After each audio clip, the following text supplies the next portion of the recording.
Recording in progress. Recording in progress. Recording in progress.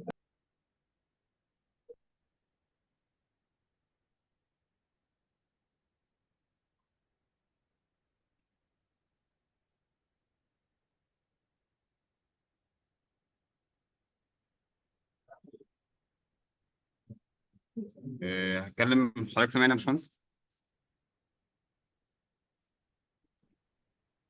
تمام. هتكلم سريعا كده عن ازاي انك تسجل تعمل ريجستريشن في البوينتس اللي حضرتك اتكلمت عليها. تمام، احنا عندنا متقسمين لحاجتين. اول حاجه لو انا اولد ممبر، فاهم، شبه اللي هم سجلوا قبل كده، في نظام جديد، هنبعت اكسل شيت على الجروبس شبه الواتساب او لينكد ان. هو ببساطه كده كل واحد هيدخل هيلاقي جنب اسمه، مثلا عندنا اكزامبل هنا البراء مثلا، هيلاقي اسمه، فاهم، وجنبه الكيو ار كود بتاعه. بعد ما يلاقي اسمه يلاقي الكيو ار كود بتاعه، هيعمل سيف للكيو ار كود ده، وده هيبقى بالنسبه له هو الاي دي. هو طالما معاه الكيو ار كود ده واحنا هنعمل له سكان للكيو ار كود ده، ده كده هو خلاص احنا اخدنا الاتندنس منه. طب لو ده بالنسبه للاولد ممبرز، لو النيو ممبرز بقى، هتبقى حاجة تانية، ان احنا الاول لازم نجمع انفورميشنز عنهم. فهيبقى في جوجل فورم هيملاه، هو ده الكيو ار كود بتاعها. فاهم يعني دلوقتي عايز يسجل، يعني ياخد سكرين شوت مثلا ولا حاجة من جوجل فورم دي، هيملى بس البيانات. وبعد كده بقى من السيشن اللي بعديها هيبدأ يبقى ليه كيو ار كود شبه الاولد ممبرز. فمن عن طريق ده احنا هنقدر نحدد كل واحد البوينتس بتاعته وهنسجلها له ان شاء الله. طيب تمام، شكرا جدا. ممكن بس تشير الاثنين لينك على الشات بتاعنا دلوقتي. تمام يا باشمهندس. Okay, so I think we have finished our introduction, and now we are asking Theodore, please, if you can start the session and start sharing your screen with us. You need to make me a presenter.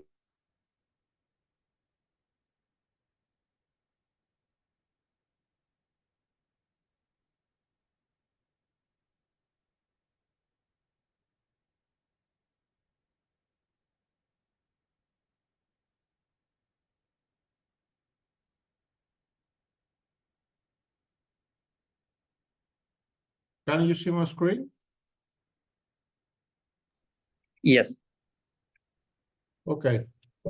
So, how is the sound? Can you hear me clearly? It's very good for me. Okay, excellent. So again, good evening to all of you, from those that are in person with Mohammed, and from those that are watching us online. As Mohammed mentioned, my name is Theodore Kortatsos. I am a user group leader here in Greece, and also SOLIDWORKS champion. Please allow me to, let's say, to make a short introduction about myself, just to know who is that guy who is presenting you today. I graduated as a mechanical engineer back in year 2000. Funny or not, my diploma thesis was about crack propagation in composite materials, exactly the topic that we will discuss today.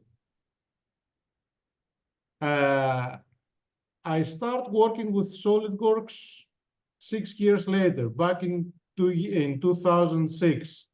That time I had, let's say, a design challenge to solve, and I ended up with SOLIDWORKS that I managed to do what I was trying to do with other software, and since then I never used other software again. 2 years later, I granted my first SOLIDWORKS certificate. I've become a certified associate in year 2008, and 9 years later, I've become an expert in mechanical design. For those that they would like to become expert from day one, don't be hurry. You have a lot of things to learn during your SolidWorks, let's say, career. In year 2020, I founded Solidize, an engineering and consultancy firm, always around SolidWorks ecosystem. Also, I become a SolidWorks user group leader in Greece. And the next year, I granted my simulation expert certificate. I become a first-timer in 3D SolidWorks 3D Experience World, where I met Mohammed, and we found that we have many things in common and many interesting things that we can share. I'm this guy over here. And after this, let's say 24 years, I always learn something new about SolidWorks. So I say, I don't know anything about SolidWorks. There are plenty of room to learn every day.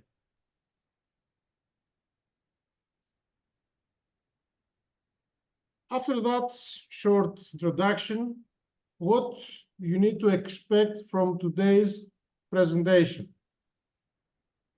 Definitely, you will not learn about mechanics of materials. For sure, you will not learn FEA, especially in composite materials, in SolidWorks. This is not our topic today. And for sure, you will not learn SolidWorks simulation. But in the end of this presentation, I hope that you will have a better understanding about composite and the mechanics behind this interesting material. What's the difference between typical or metal mechanics in metals and composites, and how to approach problems that involve fiber composites in FEA and especially in SolidWorks simulation.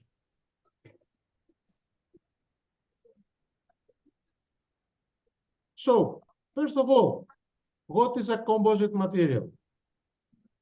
A composite material, it is an engineered materials that are made out of two or more constituent materials with significantly different physical or chemical properties.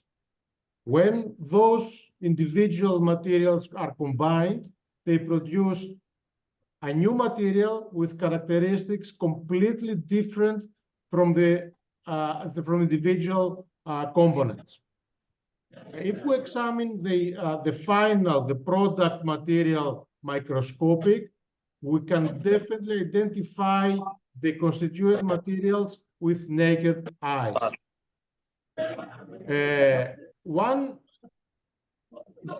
very common or I believe well-known composite material, it is the bimetallic strip. It is consisted by two materials, brass and steel.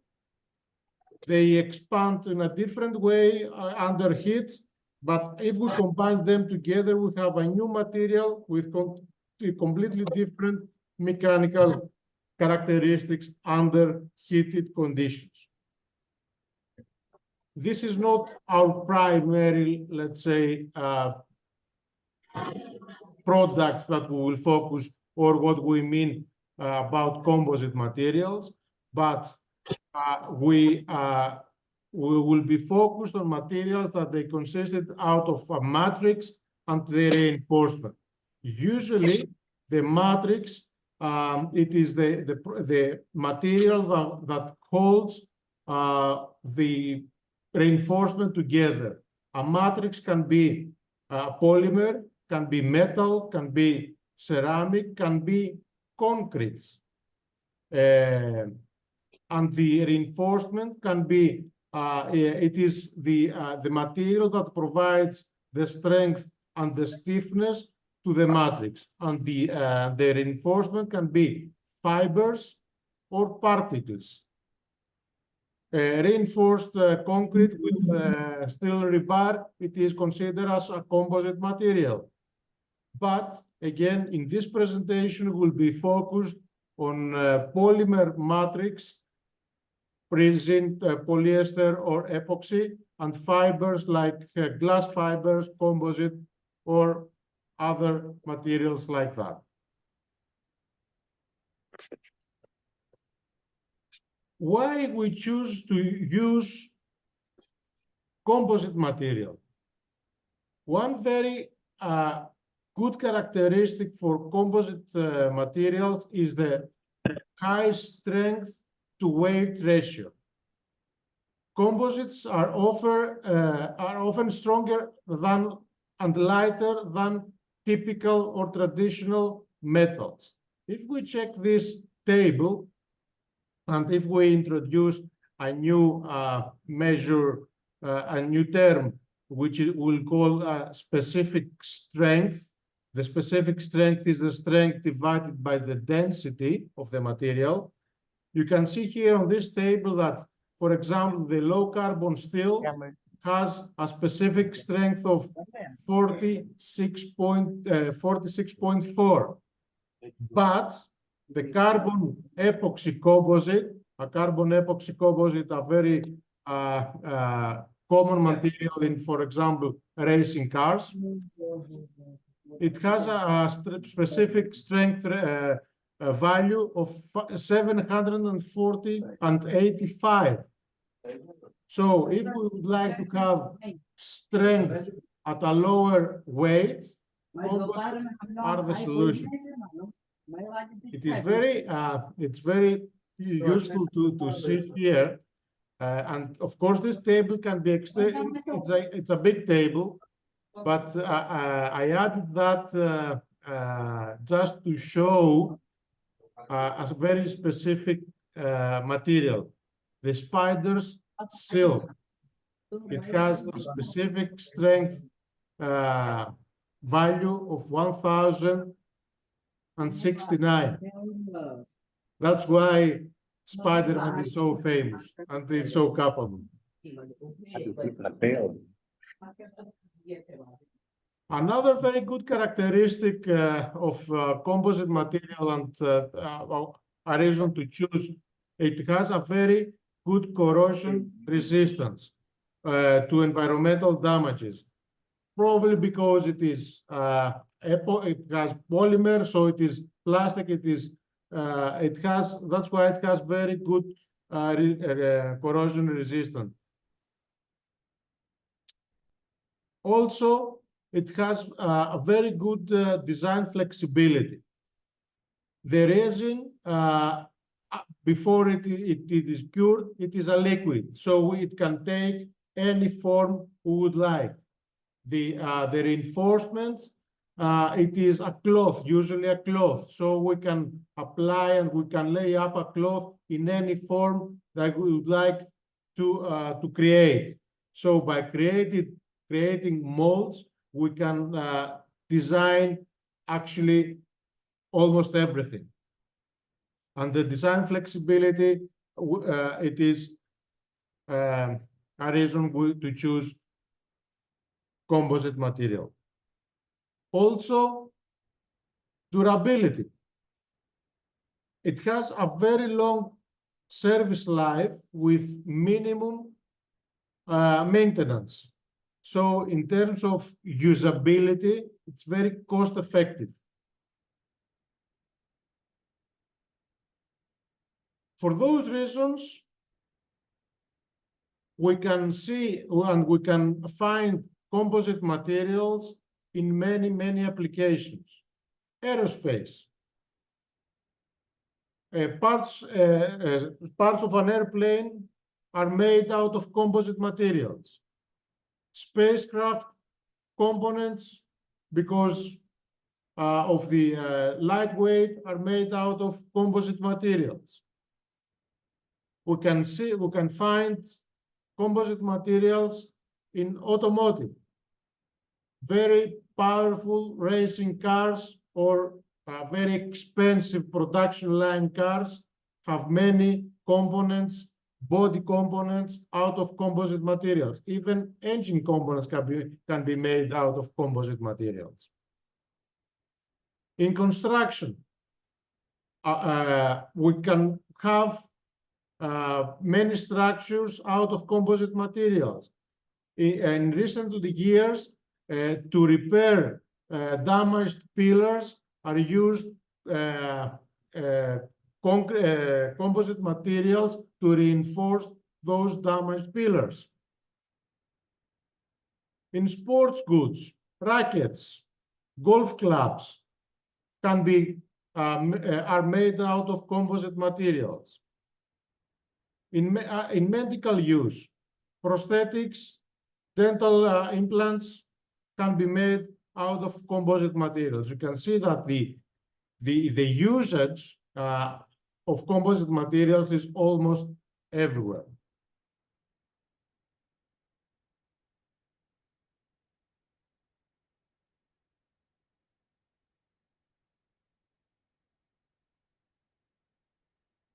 Let's talk about some mechanics of composite materials. For mechanics of composite materials, I will not go with hardcore equations. Believe me, there are many equations that can describe different phenomena, different conditions for composite materials. This is not our primary goal to show and throw to you complex equations, complex matrix, and how to solve them. My goal is to understand and to understand the variations and the difference between typical metal materials and the composites. For example, the metals are isotropic materials. By the term isotropic materials, we mean that in any loading direction, the mechanical properties of the material are the same. The loads, it doesn't create any difference if there is from any direction. Of course, there are the anisotropic materials, but it is out of question for this presentation. But composites are orthotropic materials. The orthotropic materials have different properties in three mutual perpendicular directions. And because of that characteristic, it creates implication when it is loaded on a different directions, or if it will be loaded in off-axis direction. The direction of loading will produce and have different effect of on the composite material. It is very critical to know under which direction the loading is applied for composite material.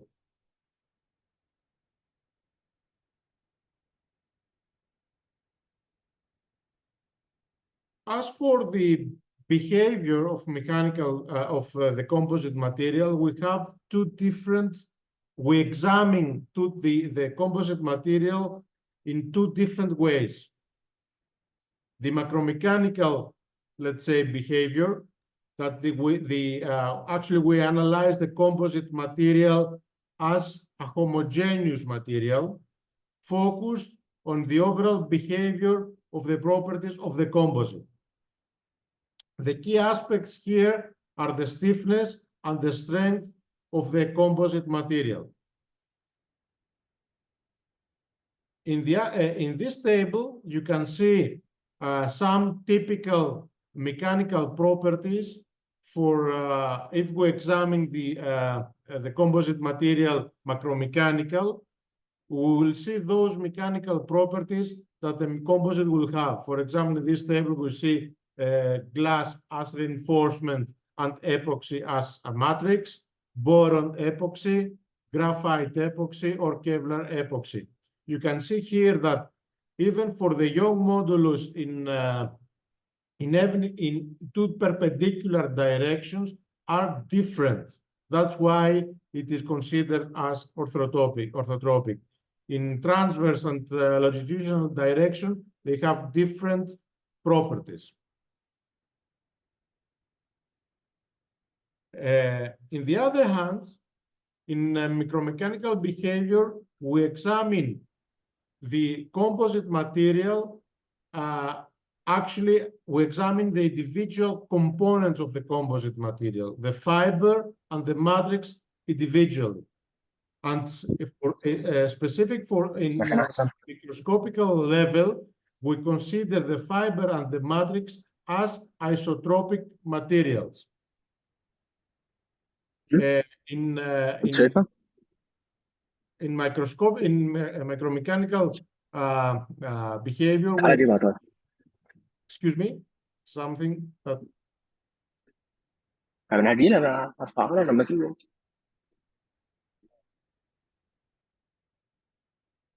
is it a question? We have a question.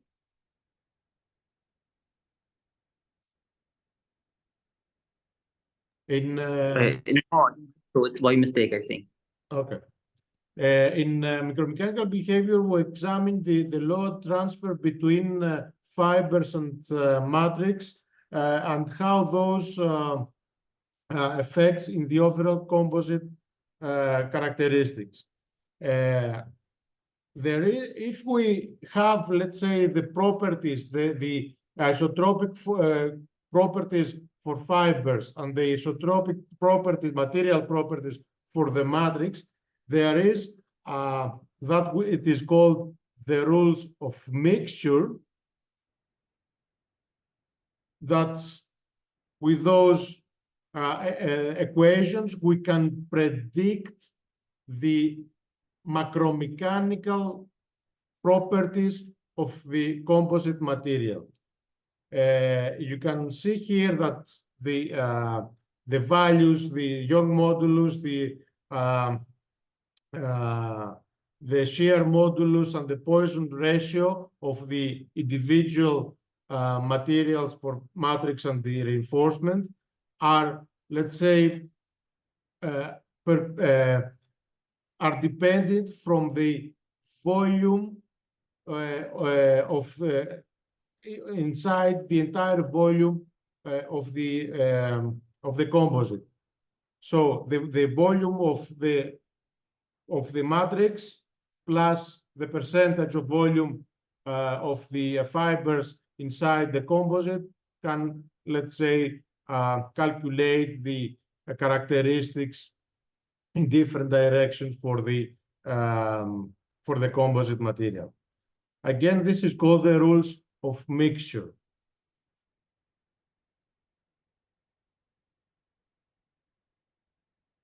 The rules of mixture actually can apply in order to calculate the mechanical properties of a lamina. A lamina, let's say it is each layer. A composite material or a laminate composite material can be made using many layers, many laminas. As you can see here in this picture, in order to produce a laminate, a composite structure, we can have layers, lamina, in different direction of fibers. Remember what I said earlier, different angles, loading angles, they have different effects and produce different results in terms of mechanical behavior. So it is very important to know in order to be able to predict the exact angle for each layer of lamina in the final composite. To two very well documented, let's say, different situations is when we have symmetric, and the symmetry is the mid surface of the laminate. If we have symmetric angle ply laminate, so if we have θ1 as an angle in top, we have also θ1, and the most top, we have θ1 as the most bottom ply, and also another, the same angle for the second layer.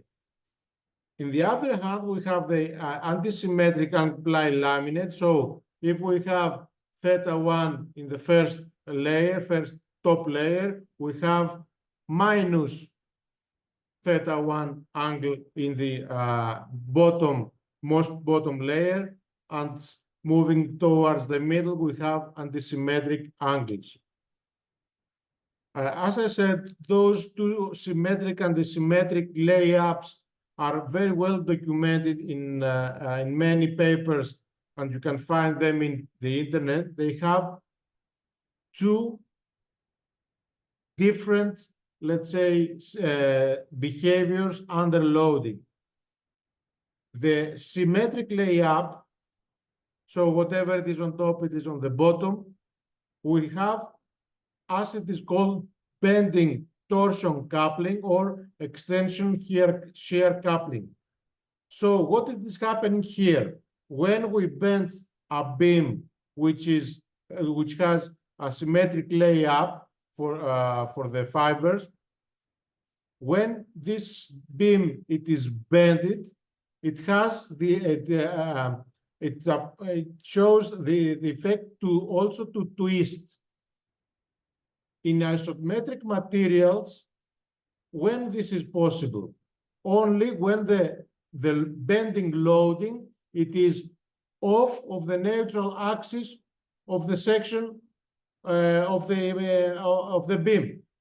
If the beam it is fully symmetric, when you bend, you don't have any twist.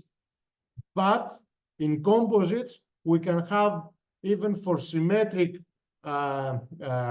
cross sections, we can have that bend and twist effect, which is called bending torsion coupling.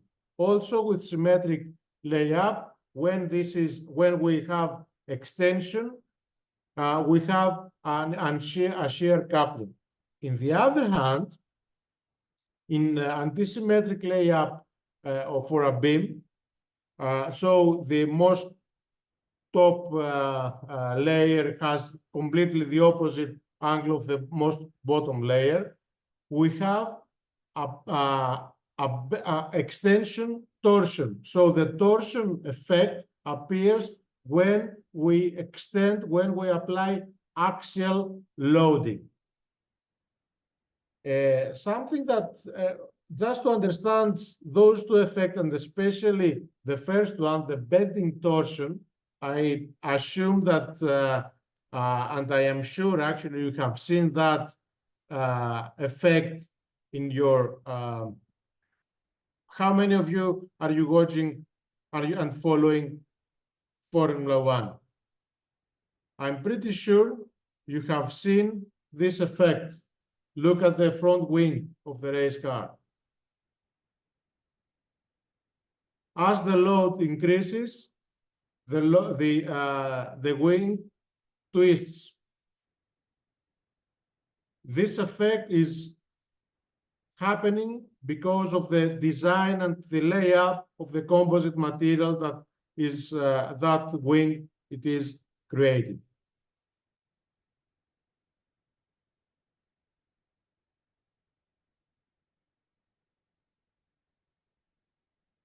And of course, in Formula One, they need to predict how much torsion they need to have under loading, and this can be controlled with how many layers, in what angle they need to lay up in order to achieve the final result of the twist under certain loading conditions, or let's say, speed conditions.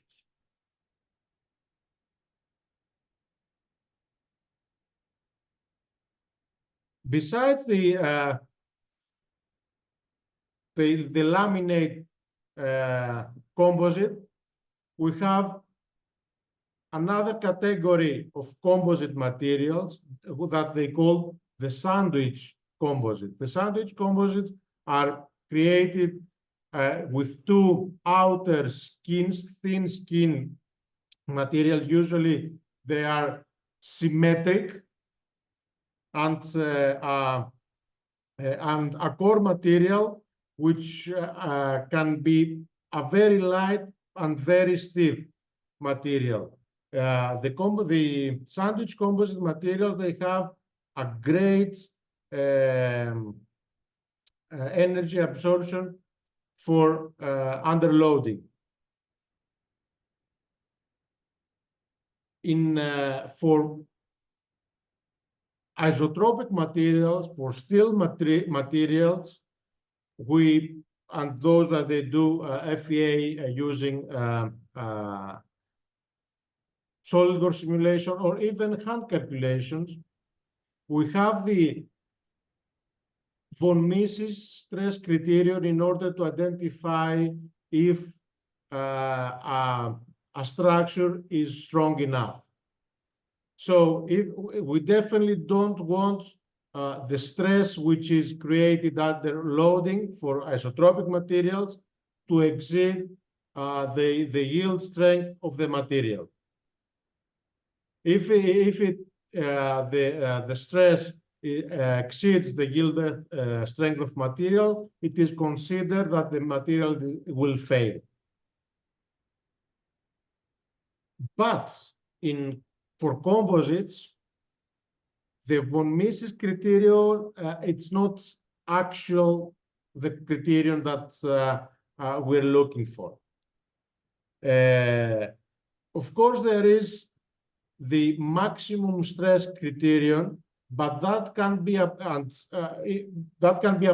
only when the loading is on the direction of the primary properties of the material. So if we have, let's say, axial loading under tension for composite material, then the maximum stress criterion can be used, which is, let's say, it is the von Mises criterion. For composite, we have two other criterion, the Tsai-Hill failure criterion and Tsai-Wu failure criterion, that also investigate the interlaminar behavior for the composite material, what is happening in between the laminas.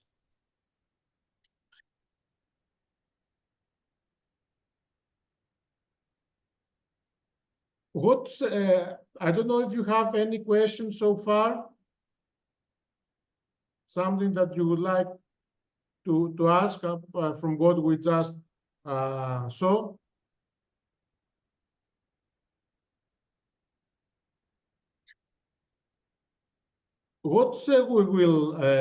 The next step we will do is to see how those things can be applied in SOLIDWORKS simulation. We will analyze a mountain board deck, which is made out of composite materials using SOLIDWORKS simulation. But before that, I would like to point out some critical, let's say, equations that we will use during our next step. I would like to remind the Hooke's law for materials, which is for the Young modulus and the shear strength. Those very common and I believe well-known equations, very simple equations that we will use it later on. Any questions before we proceed?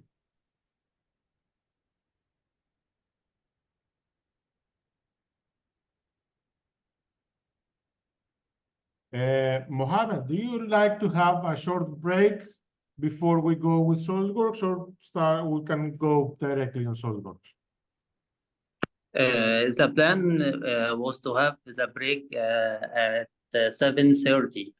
So 7:30. can we keep it for 7:30, or do you prefer to take it now?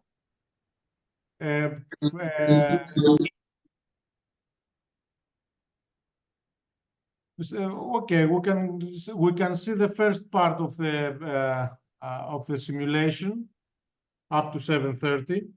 I will try to manage that time. Okay. So let me stop share for now. And if we need to continue for like 10 or 15 minutes more to shift the break for 7:45, it will be okay as well. Okay, okay. Do you have any questions so far from those that they are in person, not from those they are from internet? I think you are covering it very well so that no one has a question until now. Okay. And what is just imagine send me a photo from Alexandria that we have around 60 persons there enjoying your session. Oh, nice, nice. So just give me a minute to open SolidWorks.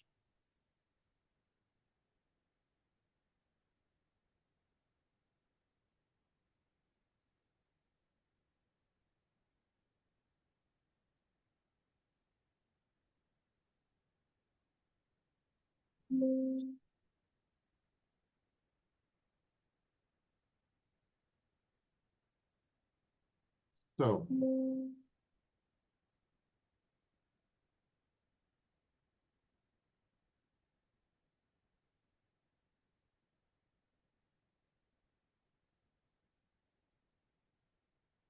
let's go to the interesting thing, to SolidWorks things.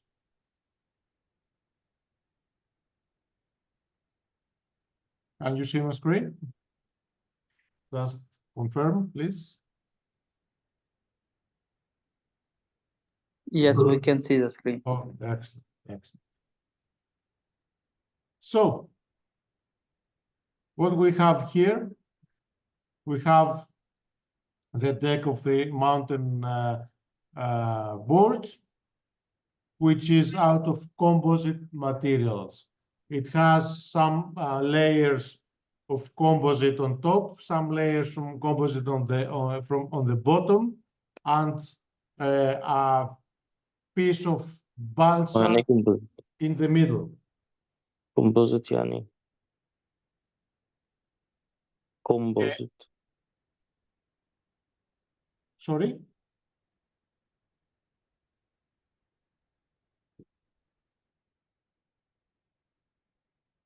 So in order to initiate our analysis, just to mention here that this is a solid body, I have also created an offsetted surface in the middle.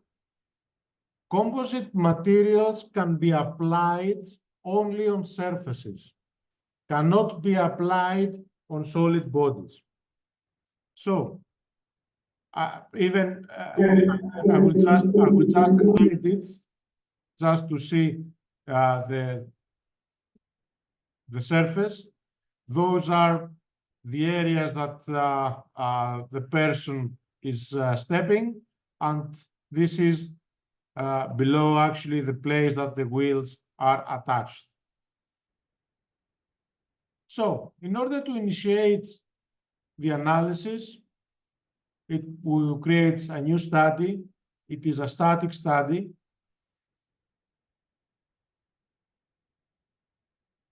And the solid body, it is just hidden. If I will expand this part, I will have the two bodies, the solid body and the surface body. Of course, as I said, composite material properties can be applied on your surface. So I will exclude the solid body from the analysis. I will have only the surface body.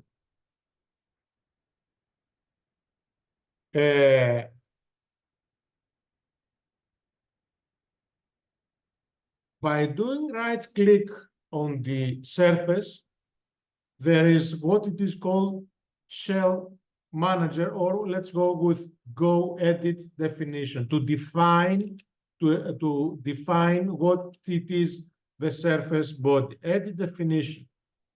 And by that, in the next screen, we can see we have three options. Thin, if this surface corresponds to a thin part or a thick part, or if this corresponds to a composite part. For those that they have, let's say, educational licenses, they will see those three options. For those that they have commercial licenses, in order to see the composite option, they need to have the simulation premium license. So by defining the term composite, because it is a composite material, we see that the board now shows something that looks like a composite. On the face of the board, we see some arrows, some coordinate systems that shows the primary and the longitudinal and the transverse direction of the fiber, also the Z direction, which is considered as that has the same properties as the main direction.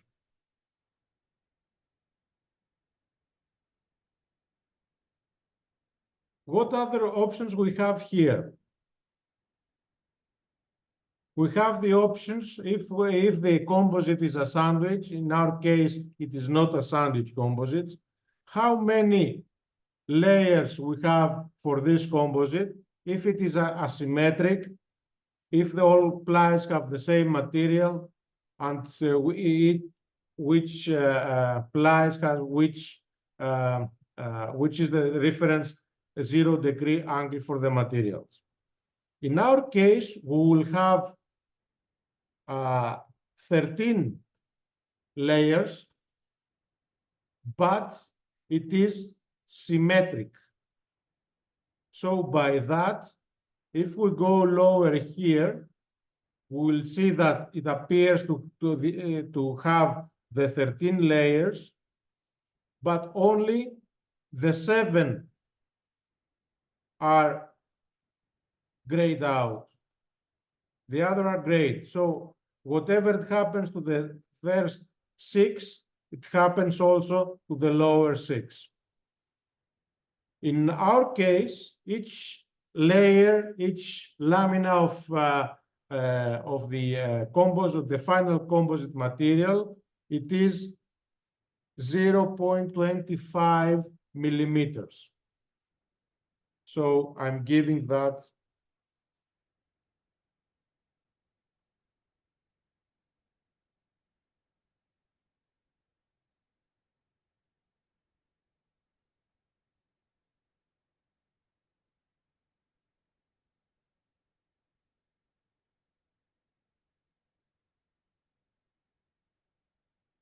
the 7th layer. It is let's say the mid layer, which is the balsa. So, and that has a thickness of 9 millimeters. The next step is to define the angle. The first, it will be 0, 45 minus 45.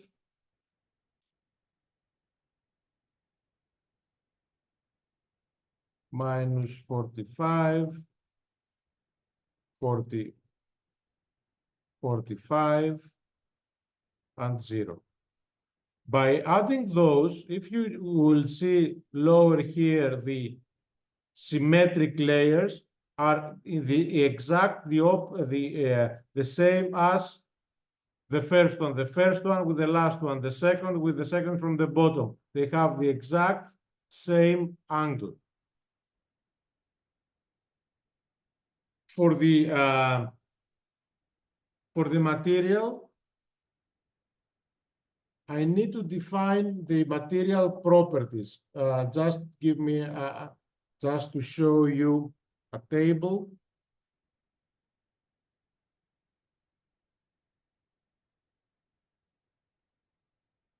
Those will be the material properties that will be applied to a new composite materials, and that need to be given in order to have how we can create a material in SolidWorks. Here we need to define first of all the material. The material library opens. If we have our, let's say, library, I will go here. I create, let's say, in this category, right click and create a new library, a new material. Sorry. Remember that our composite materials are orthotropic materials. They are not isotropic. So the first thing that I need to do, I'm expanding this window a little bit. The first thing that I need to do is to change the model type. The model type need to come to orthotropic.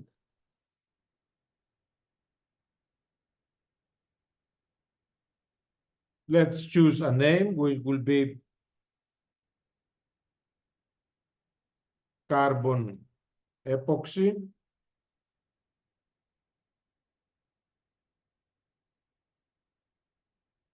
The default failure criterion, as we speak during the presentation, as we said, the von Mises stress criterion, it's not applied to the composite material. So here we can go with other criteria which are not here. So we'll go with a no for now.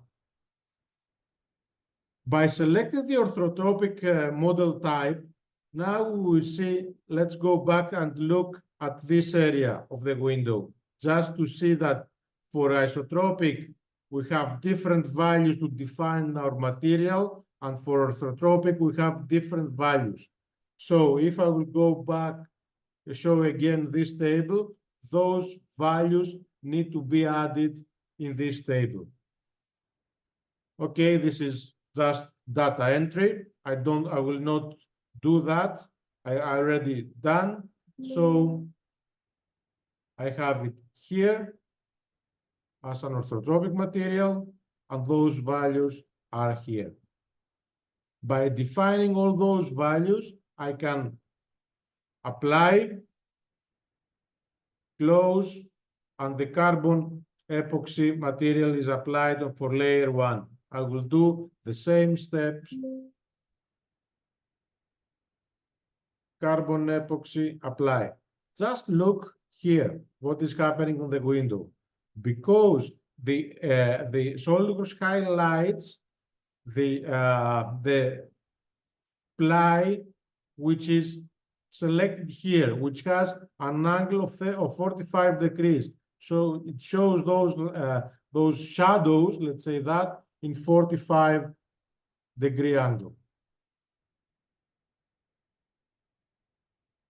Apply.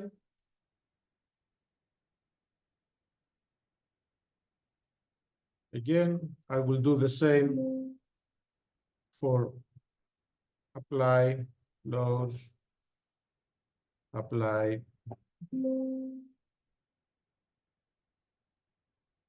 close,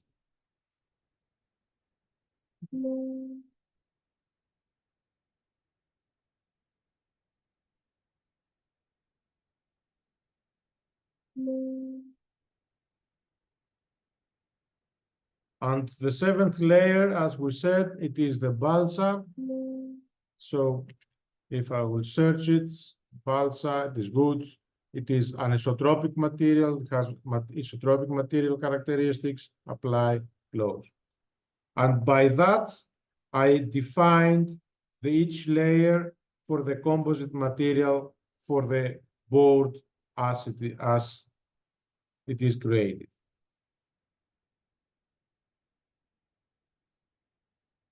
So by that way, we can define the composite material properties for this surface. The next step, for those that they are familiar with SOLIDWORKS simulation, more or less, it is well known. So we need to define an external load, which is a force. The force is applied on those faces, perpendicular to the top plane, because it is the weight of the person who operates in the other direction. What we'll consider for the analysis, we will consider the impact force that it is applied on the board when someone is jumping and landing on the ground. Let's consider that a person has, let's say, 80 kilos of weight, including the acceleration and the extra force that the impact is created. Let's assume that it has 1,200 newtons. So in total, the weight it is, so per item in total, those forces are applied on those areas.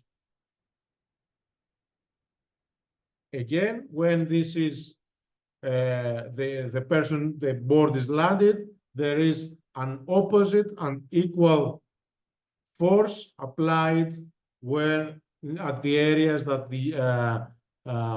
the wheels are attached. So also in total, also in normal, in top plane, but in reverse direction. So for now, the balance, the input and the output forces are equal. There is a force equilibrium, and we can somehow proceed to the solution.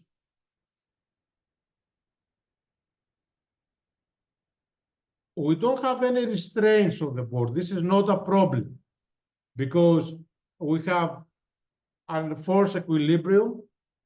The only thing that we need to do for this analysis is just to, in the properties, just to say that there is to use the inertia relief. So it would SOLIDWORKS will understand that there is somehow an equilibrium and will not create any problem.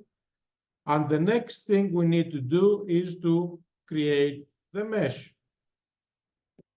Create mesh. In this case, I will go with curvature-based mesh. I will go with an 18 We have minimum question now from 5. Yusuf. Sir, why didn't we apply a fixed geometry in the face of the wheels instead of the opposite direction force in this study? Why didn't we apply a fixed geometry? If we apply a fixed constraint, it will create also moments. We don't count any moment, a moment on the board because they are the wheels are free to rotate. Did you understand that? If I will create, if something is fixed and something is loaded, it creates a moment.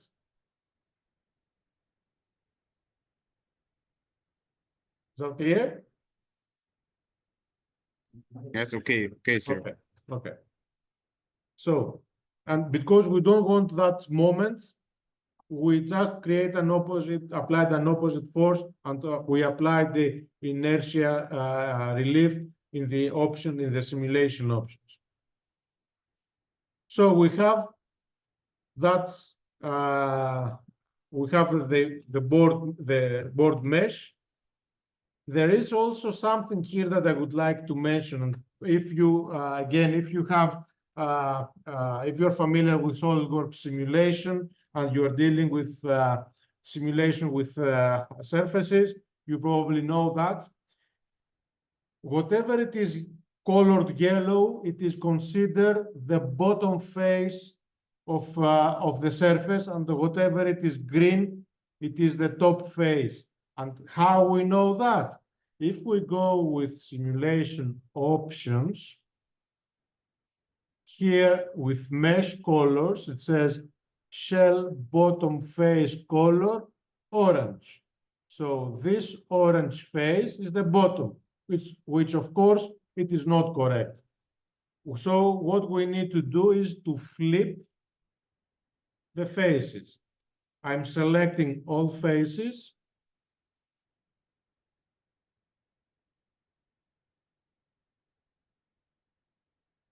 And on mesh, flip shell elements. So the bottom became top and the top became bottom. That's another trick. And by that, we are ready to go to proceed with the analysis. Because it's a shell, it will be very fast.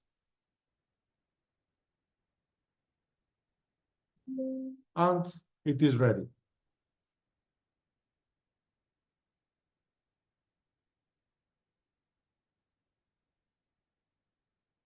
Von Mises, but as we said, it is not something that we can judge.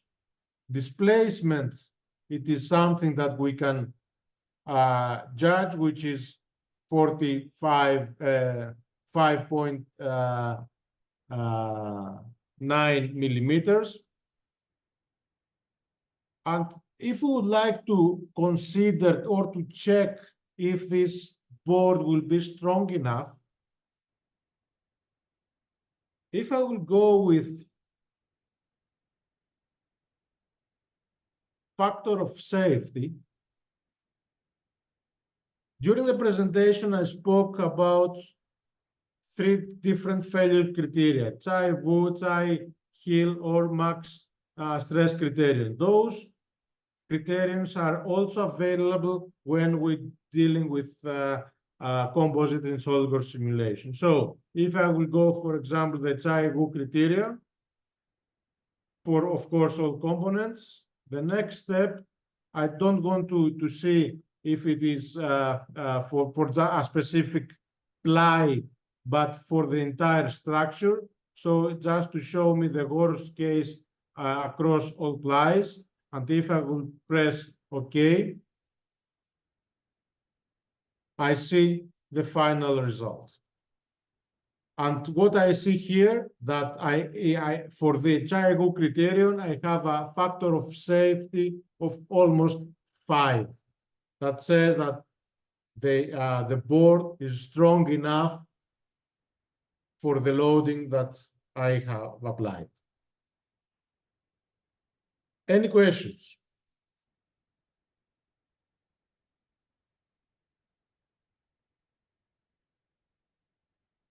Mohammed, if there are no any questions, we can have the break, and we will see the second part just after the break.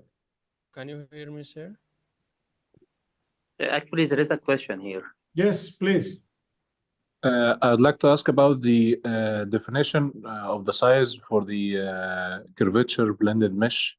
Are there any values recommended for the simulation of composite material? There is no any specific value. When, for example, let me do another mesh, because composites are very, let's say, mesh in composites are very sensitive in terms of the aspect ratio. So if I will go with a different mesh, of course, okay, I will load. Let's go with a 10, for example. Probably it will produce an error. And if I will go with run, okay, as I said, because it is very sensitive, I get this error. The radius thickness ratio is less than 0.3 because the composite mesh is very sensitive on that. So I'm getting this error. If you don't get this error, all good. Of course, the smallest element, the better, up to a certain level, of course, not to become too small.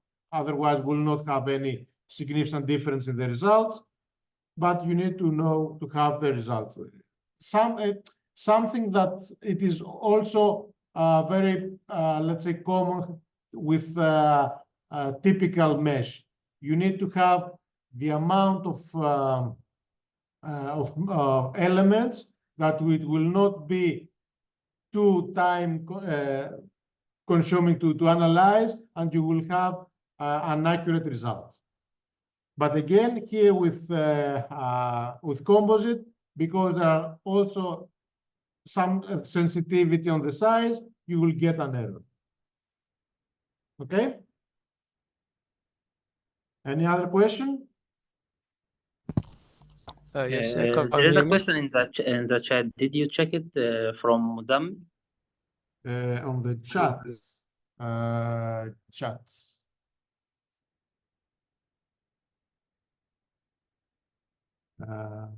It's the method used to the manufacturing process affect the simulation. Manufacturing.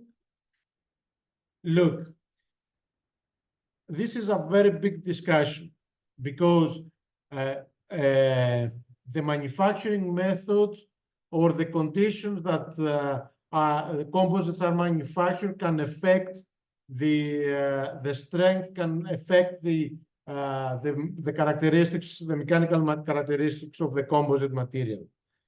I will give you an example. There is the curing time and the curing temperature. What that means, matrix, the matrix is a liquid form, and then it dries.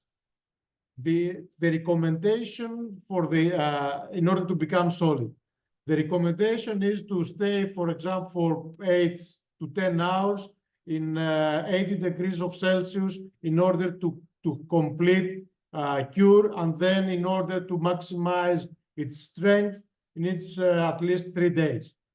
Okay? If something will go wrong on those 3 days, the characteristics will be completely different. So the manufacturing method and the control process during the manufacturing is very critical for composites.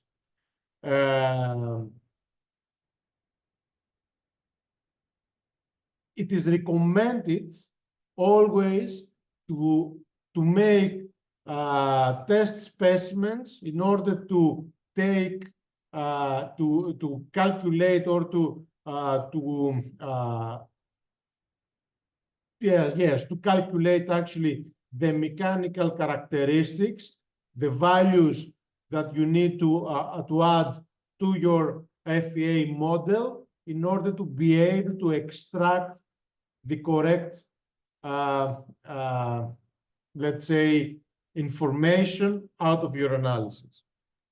Very good question, but it is a very big discussion, the manufacturing of composite materials. Of course, there are many manufacturing methods: hand layup, pre-preg layup, sprayed, many manufacturing methods, that everything has to do with the conditions that the manufacturing is taking place.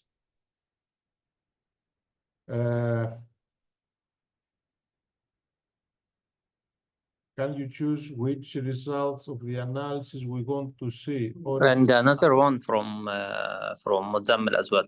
Yes. To choose which result of the analysis we want to see. We want to see, actually, what we want to see it is if it is strong enough or if it is not strong enough. As I said, let me go back to the analysis and form the mesh again, create the mesh that it will work, which is 18 and the small 5. Okay. Run.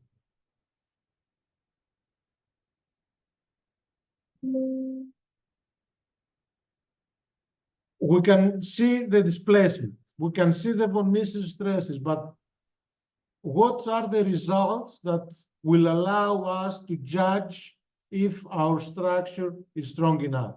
Always, this is what you need to consider during an FEA analysis in any software and also in SOLIDWORKS.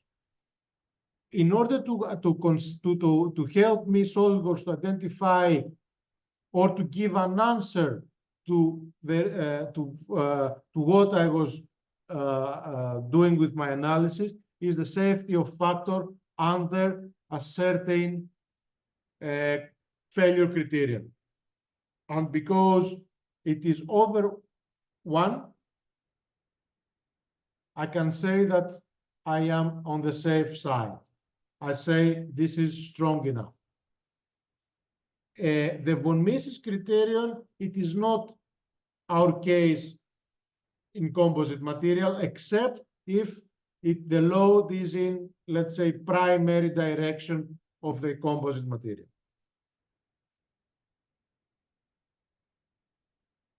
Any other question? I don't see anything else in no, I don't see any other questions in the chat. How about in the room?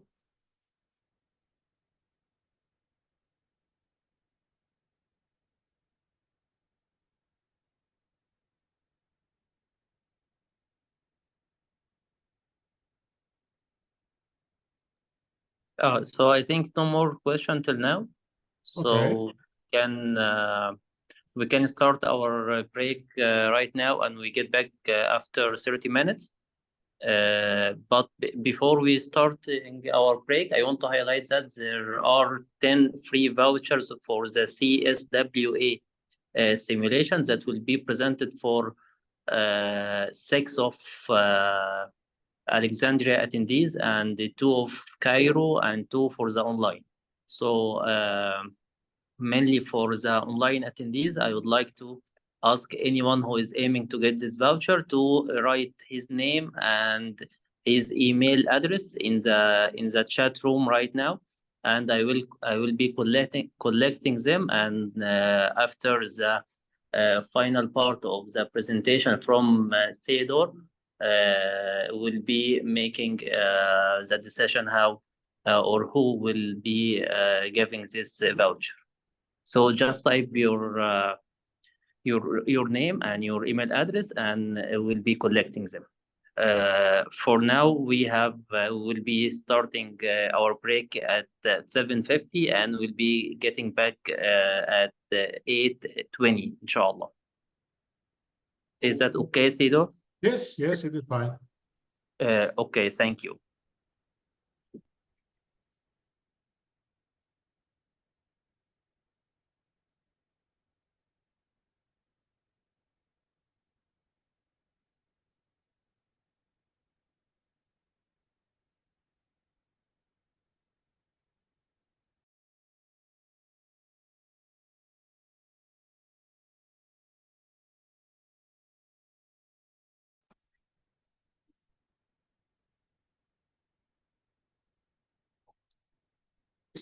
So are we ready to start again?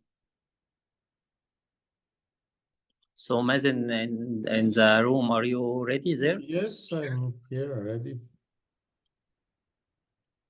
Okay, shall we start? Okay. Yeah. Okay, can you just let me confirm with Mazen first for the Okay, people yeah, in sure, Alexandria, sorry? Sure. Okay.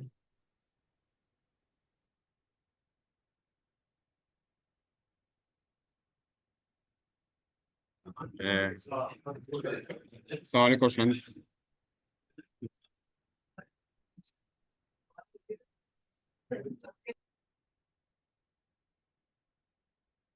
عليكم السلام ورحمة الله وبركاته. ايه الأخبار؟ جاهزين؟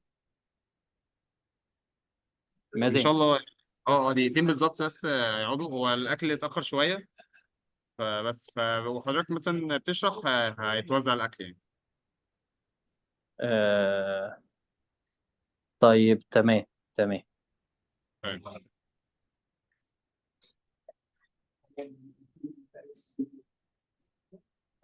لا، انت كنت مسجل قبل كده اصلا. الكيو ار كود بقى الاولاني او اللينك اللي هم باعتينه لنا على الشات.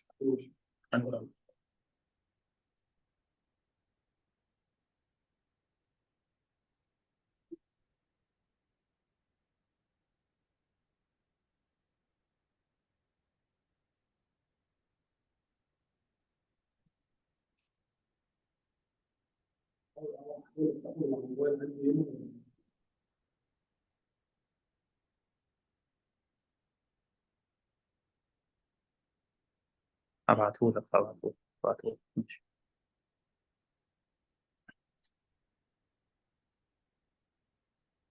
So I think it's okay. We are ready to start, Theodore, please. Okay, okay. We already know.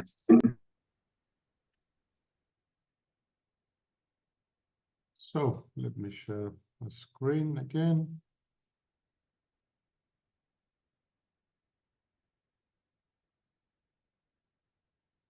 Okay, so we've seen how to model composite structure with 13 layers, plies, and a mid layer of balsa. There is another option with SOLIDWORKS simulation. I will make a new study. Actually, because it will be similar, just to be able to copy also the loads, I will create a copy of that study. Let's name it as 3.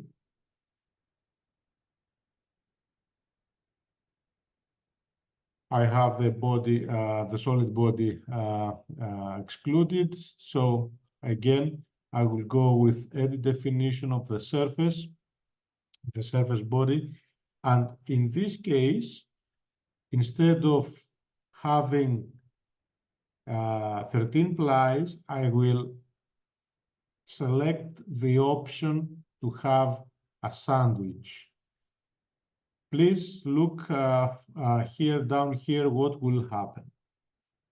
By selecting sandwich, first of all, only 3 plies and grayed out. So because we said that a sandwich has the core and the bottom and top plies, and those plies are identical. In this case, if I have a sandwich structure that each ply or each, let's say, each ply are consisted out of several layers of composite materials, what is the final output material properties that I need to apply in order to be able to calculate the strength of the structure? In the previous analysis, what I provided to the software was the material properties of each lamina. The material properties as it was calculated by the rule of mixture for each lamina. Now, what I need to provide to the software is the material properties for 6 laminae, for 6 plies, for 6 layers laminates. In order to be able to do so, I need, let's say, to calibrate my material in order to be able to create a new material that it will correspond to that 6 laminates. in order in order to be able to create the skin. To do so, I have created, I'm closing this, I have created a new file, a new face, a new surface, which will be, it will correspond to my 6-layer laminate. So I'm doing a study, a new study. Let's make it, give a name, which is the same static.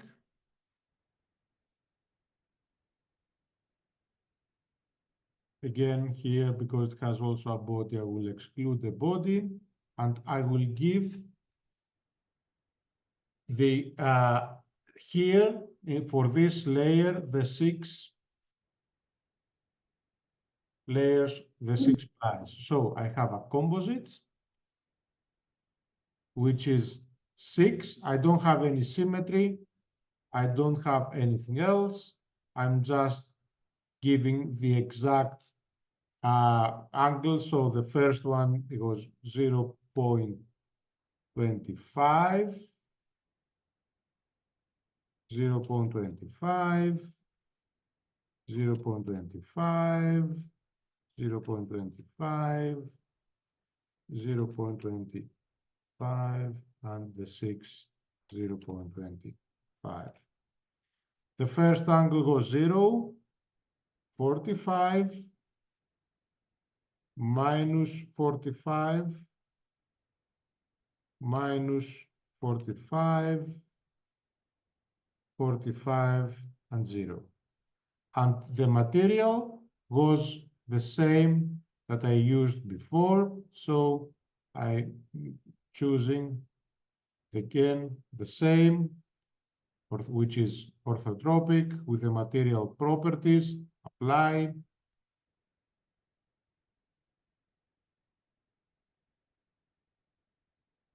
Close, and in this case, all plies are the same material, okay? So I don't need to apply, to select every time the same.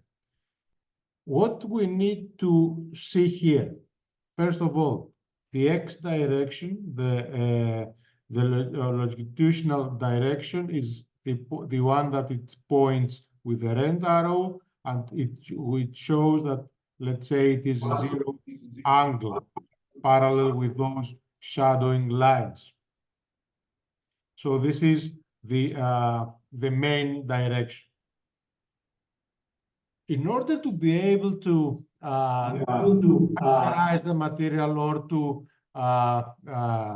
to extract information about this, how this ply will behave, I would like you to remind those basic equations that I shown you before. That what I need to calculate, I'm going to calculate the Young modulus for my new material in X direction, the Young modulus of my new material in Y direction, and the shear modulus of the new material. What I will need the strain, the stress that it was, or the force that it was applied, the strain that was produced in each direction. Also, I would like to calculate the Poisson's ratio for the material. To do so, again, what I have done here, I have modeled my 6-layer composite, and I would like to know how it will behave if it was one material. If, let's say, what is the macromechanical behavior of this composite material? What I will do, I will apply force. Actually, I will pressure in this direction, in direction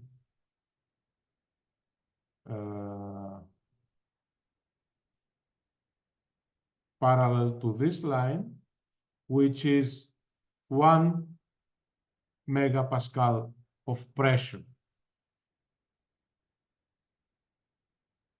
To be able to model this without, again, having any internal stresses due to moment, due to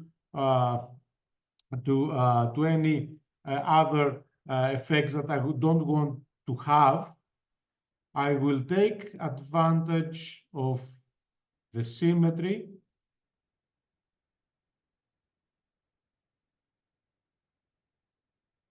so I will apply a symmetry in this direction, also symmetry in this direction. So I consider that I have this entire sheet. And in order to be able to solve it, in this case, I will fix only this small corner to avoid have any internal stresses due to moments. Mesh, a typical, let's say, 1, doesn't matter, 1, 1. This is pretty straightforward. Okay. And run.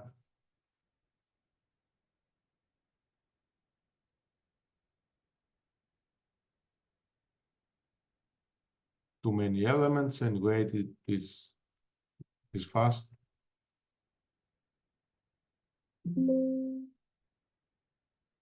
So again, let me show again, remind you the values that I'm looking for. I'm looking for the strain in X direction.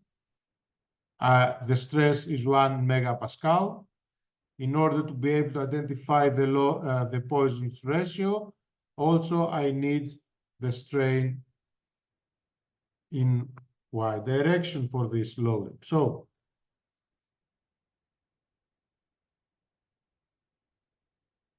as a result here, I'm looking for strain plots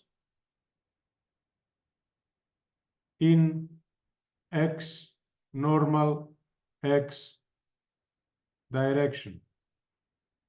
This is the value that I'm looking for.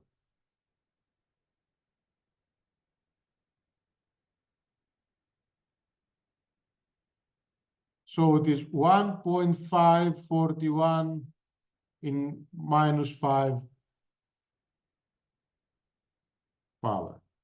I have a table here, and I will write just to be able to have those calculations, just to be able to copy. So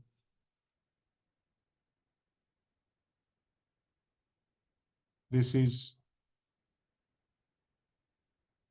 the value that I just calculated. Also, I would like to know the value of strain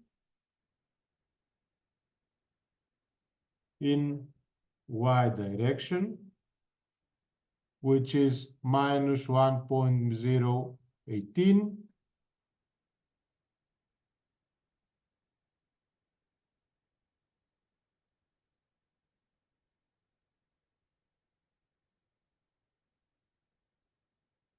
And by that,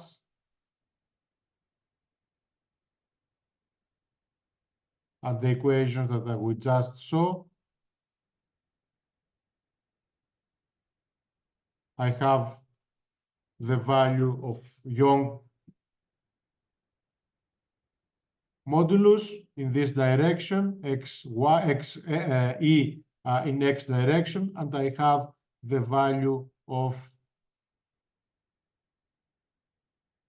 Poisson's ratio, which is, let's have it as typical number, which is 0.67. Did you notice something here? For isotropic materials, the Poisson ratio can be from 0 to 0.5. for composite materials can exceed 0.5. This is not wrong. This is absolutely correct. I will do the same thing in the transverse direction. So what I will do, I'm saving this. I will create a copy of the study. I will name it as T1. And instead of having my pressure in X direction, I will have my pressure in the Y direction. So not in this edge, but in this edge, sorry, in this edge with, in this edge, which is, and the loading direction, it is on the outside, again, 1 megapascal of pressure. I don't change anything else. Okay. Run. Now I am in Y direction, in transverse direction of the fiber of the composite material.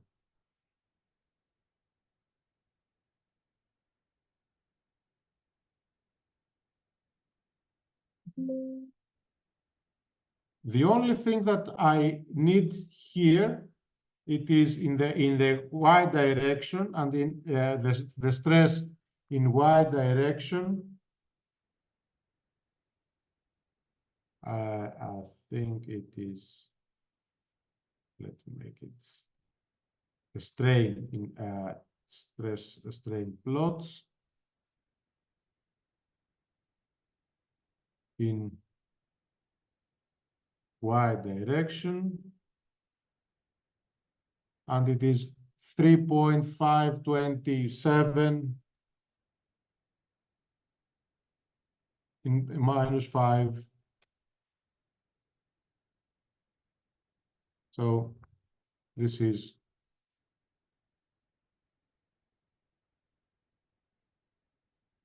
the strain, the pressure is the same, and by that I'm calculating the Young modulus of the composite material in Y direction. You can see here that in X direction, in the primary direction, it is 65 gigapascal. In the Y direction, in the transverse direction, it is 28 gigapascals. Also, I need to identify the shear modulus of that composite laminate. To do so, I will create a new study. Sorry.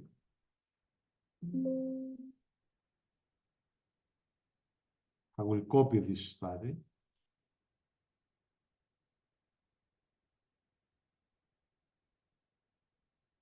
I will share. In this case, I don't want any symmetry, so I'm suppressing this. Also, in order to apply, let me find on the internet, give me shear.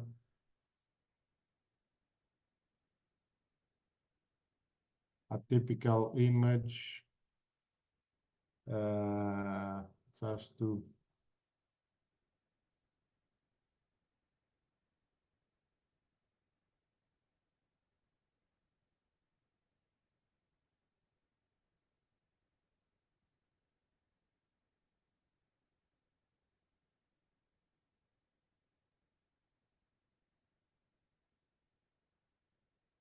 that's maybe good, this one. So in order to calculate the shear, I need to apply force in this direction perpendicular to the edges. So what I will do, the pressure will be the same value, but the force will be in this direction,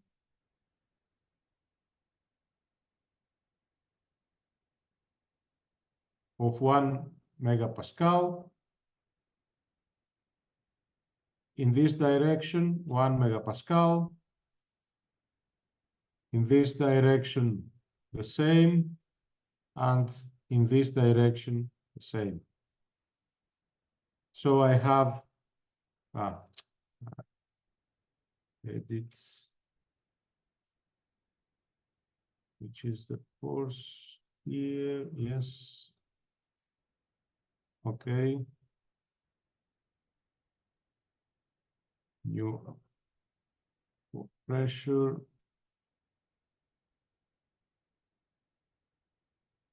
1 megapascal. Okay. In this direction, 1 megapascal, and in opposite direction, 1 megapascal. So I have 4. Why does not? Okay. Edit. It is 1. Edits 1. 1.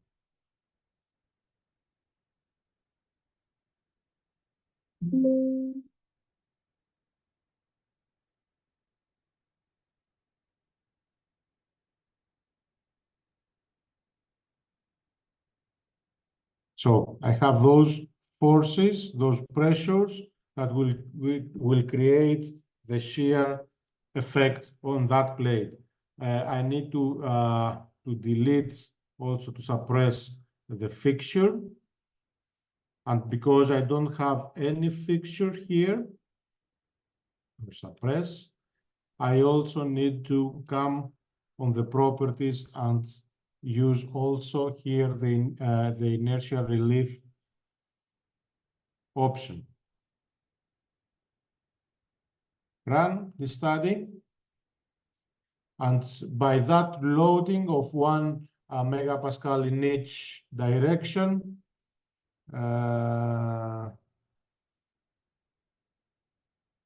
yes.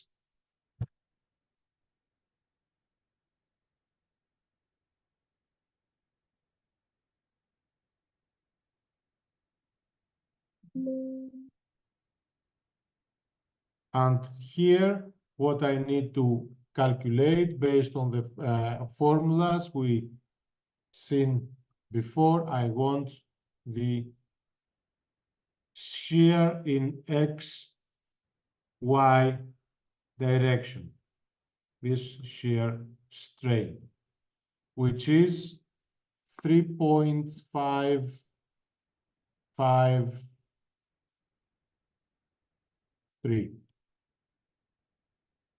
And by adding those on my Excel sheet, I have the shear modulus of my composite material. The next thing I will apply those values on my new material that I need to create. So I've done here, again, what I just did. I calibrated my new skin composite material, which consists out of six plies of carbon fiber composite.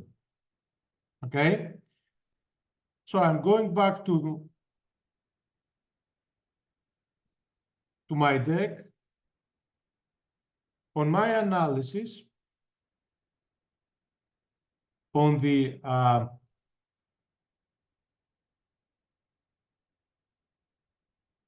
on my properties, is this the one? Yes. So we said we have sandwich, 6 layers. Our total layer, we had 6 layers of 0.5 0.25 millimeters, the thickness of each layer. That gives us 1.5 total thickness of the composite, and 9 millimeters of balsa. Of course, it is 0 degrees. Here, I don't have any to give any angle because the angle the angles of different layers are included on my material when I calibrated my material. The only thing, this is, again, for this material, it is balsa, which is isotropic. And for my composite material, I have to create a new material. This is what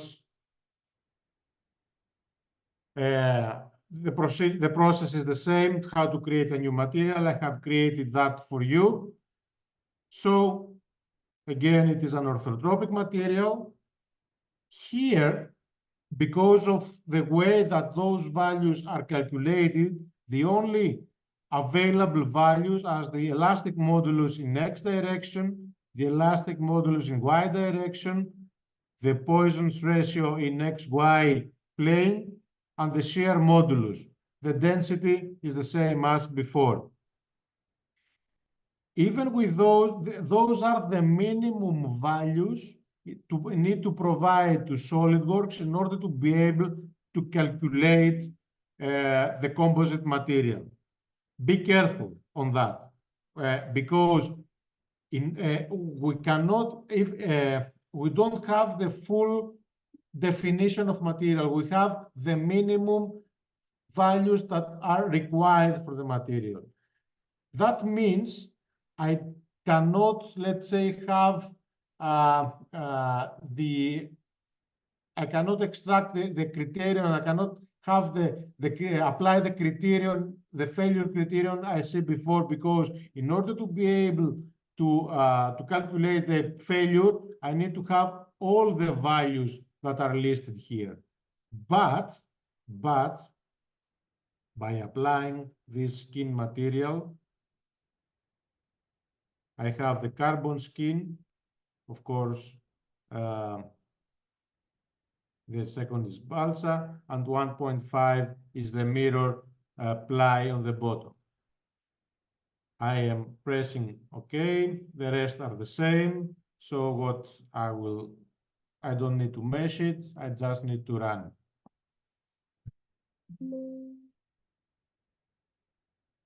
In order to be able to, the only thing that we can compare here, it is the displacement, which is 5.9 millimeters.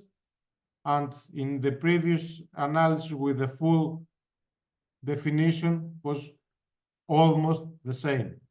That means that the way that we calibrated our material, it provides exact or similar results.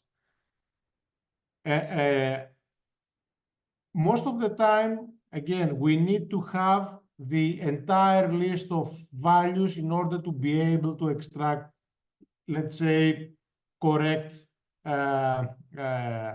information about if it is strong enough. Here, we can judge only from displacement.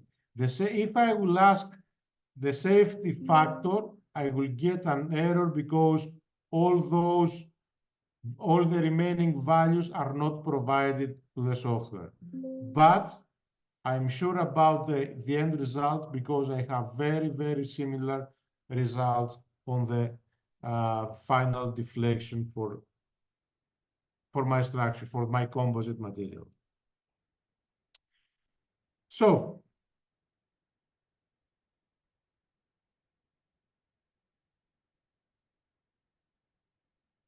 what we saw today as a sum up. what is composite material and why composite materials are unique materials? Because the angle of the fibers in relative to the loading direction, it matters.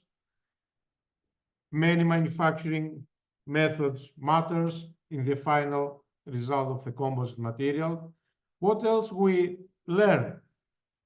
How we can deal with composite materials in SOLIDWORKS simulation, and what we need to take care when we are dealing with composite materials in FEA.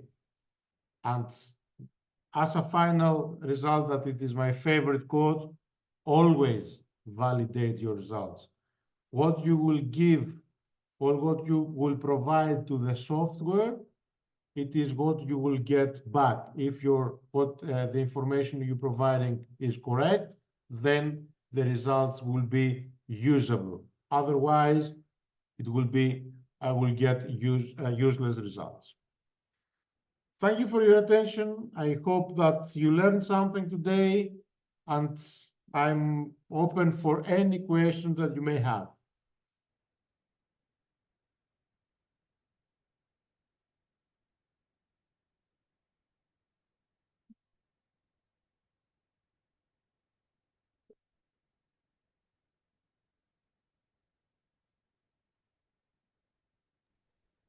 There is a question. So again, there is a question in the chat. Sir, for the first simulation, how the problem calculated the Poisson's ratio in Z direction and the strain in Y direction and the strain Y direction, while we didn't enter the stress in Y direction, while we needed to calculate the Poisson's ratio. The Poisson's, what it is the Poisson's ratio? It is the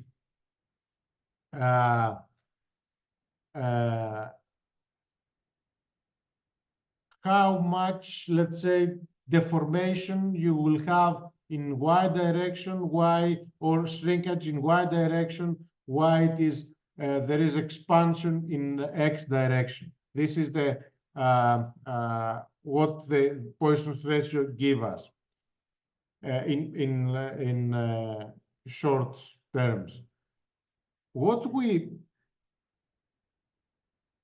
Let's go back to the analysis. Based on the equation,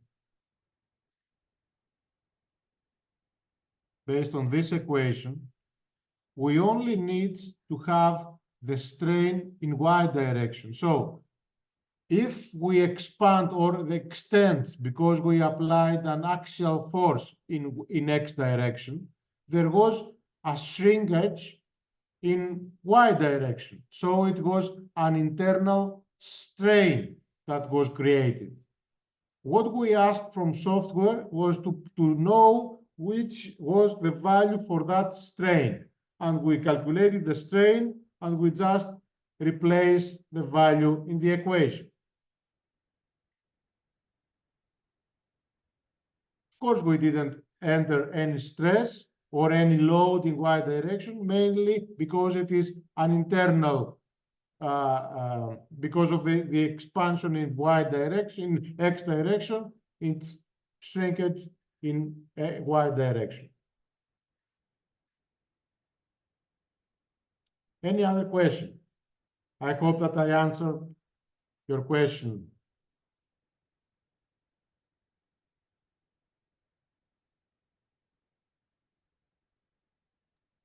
Is there any more questions in the room in Alexandria or anywhere? Yes. We don't have question. We don't have question. Okay. Okay. Did you enjoy the presentation? That's my question. Did you like it? Did you learn something useful today? Yes, it was very useful. All the engineers is happy now for this session.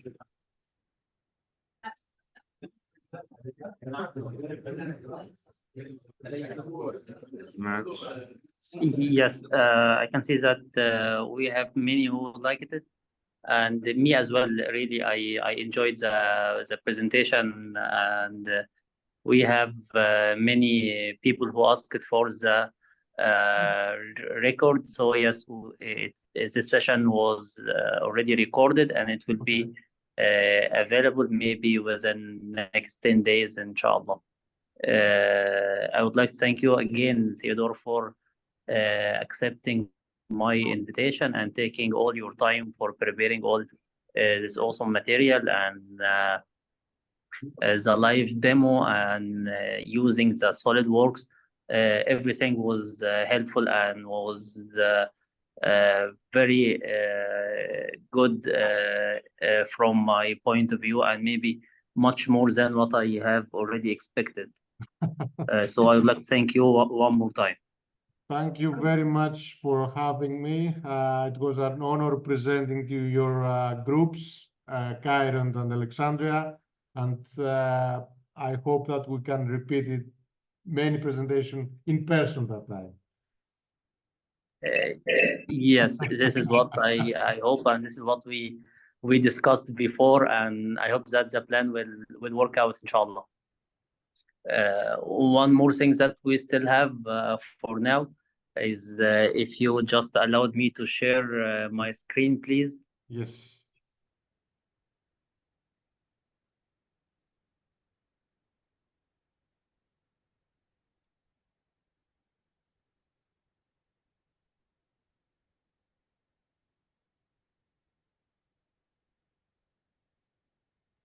So this will be our final part. I would like to make sure that everyone who typed his name is already exist here. I have 10 people who wrote their names in the chat, so I copied them. But if anyone else still wanting to add his name, please let me know.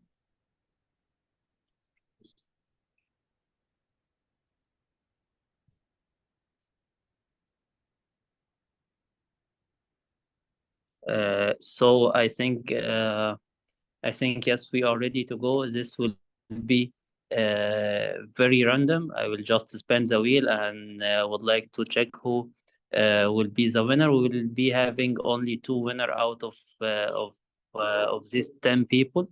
So let's start the first one.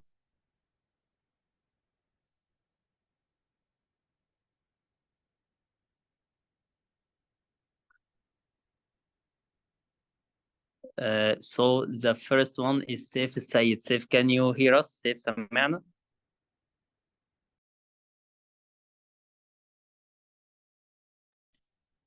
Saif.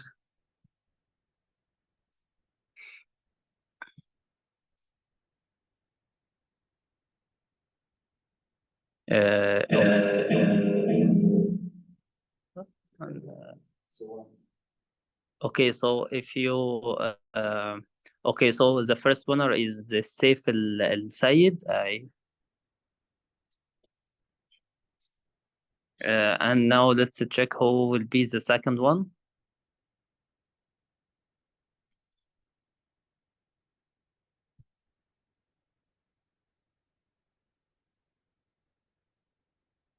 So the second one is عمر زغلول. عمر أنت معانا؟ Congratulations to the winners. Omar, can you hear us?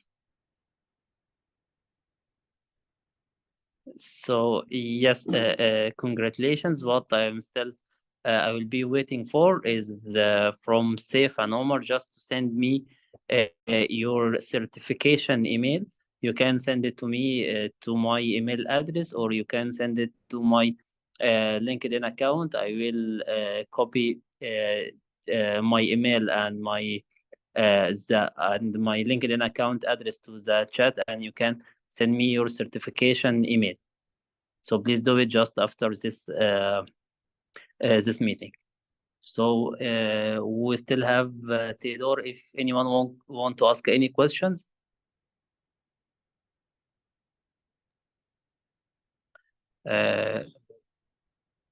So, We okay. don't have any question in the Alexandria group. We don't have any question in Alexandria group. Okay, thank you, Mazen. So I think we arrived to the end of this a very interesting meeting, and I hope to see you again.